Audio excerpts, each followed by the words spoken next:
whispered, ominous. What if everything you've ever been told about the devil was a lie? Beat. What if he never existed, not as a fallen angel, not as a ruler of hell, but as a story invented to control fear and faith? For centuries, humanity has blamed the devil for temptation, chaos, and evil itself.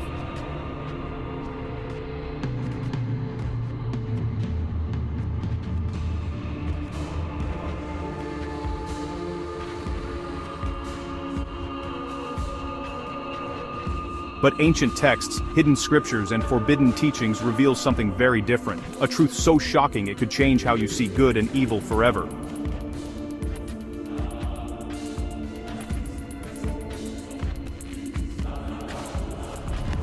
Stay until the end, because what you're about to hear might make you question everything you believe. If you love uncovering forbidden knowledge and lost history, hit like, subscribe, and turn on the bell.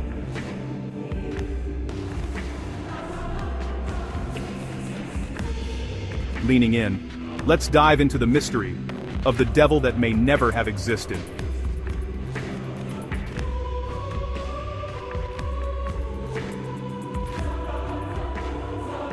Transitioning tone, investigative. We begin at the source. What do the oldest texts actually say? When we turn to the Hebrew Bible or the Old Testament, we do not find a horned monster ruling a fiery kingdom. Instead, we encounter a figure referred to as Ha-Satan. In ancient Hebrew, this is not a proper name but a title or a job description. The word Satan means the adversary or the accuser. It describes a role, much like the prosecutor in a modern legal system. This figure is not an independent king of evil. He appears as a member of the divine council, an angelic being serving a specific function in God's celestial court. His purpose is to test the righteousness of humankind, not to rebel. The most famous appearance of Ha-Satan is in the book of Job. In the opening scene, the sons of God present themselves before the Lord, and the Satan comes along with them. God points out Job's unwavering faithfulness. The accuser asks, does Job fear God for nothing? He argues Job is pious only because he has been blessed with wealth, health, family. The Satan proposes a test. Take those blessings away, and Job will curse God. God grants permission. The test begins, starting a painful exploration of suffering and faith. Many people believe Lucifer is the devil's original name, the angelic name before his fall. This idea is a cornerstone of the traditional devil story, but the origin is a tale of translation and reinterpretation. Lucifer does not appear in the original Hebrew or Greek manuscripts as a name for Satan. It enters via a Latin translation of a passage in Isaiah chapter 14. The original text addressed a human king, not a fallen angel. Isaiah's passage is a taunt against the king of Babylon. The prophet describes the king's pride and his downfall. He mockingly calls the king Helel ben Shahar, which means shining one, son of the dawn. That title refers to the planet Venus, the bright morning star that vanishes when the sun rises. The imagery shows the king's ambition to ascend to heaven and his crash back to earth, a metaphor for hubris. In the 4th century, St. Jerome translated the Hebrew into Latin. He used the word Lucifer, meaning light-bearer, the Latin name for the morning star. Early Christian writers like Tertullian and Origen read the passage allegorically. They linked it to Jesus' words, "I saw Satan fall like lightning from heaven."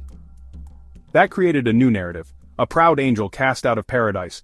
Over time, that allegory eclipsed the original meaning. Lucifer became a proper name for the devil before his fall.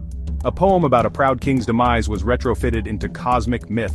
This shows how interpretation can change a word's meaning, turning a metaphor for a tyrant into the name of the archfiend. Lucifer's story is less about a fallen angel, and more about how language and tradition shape belief.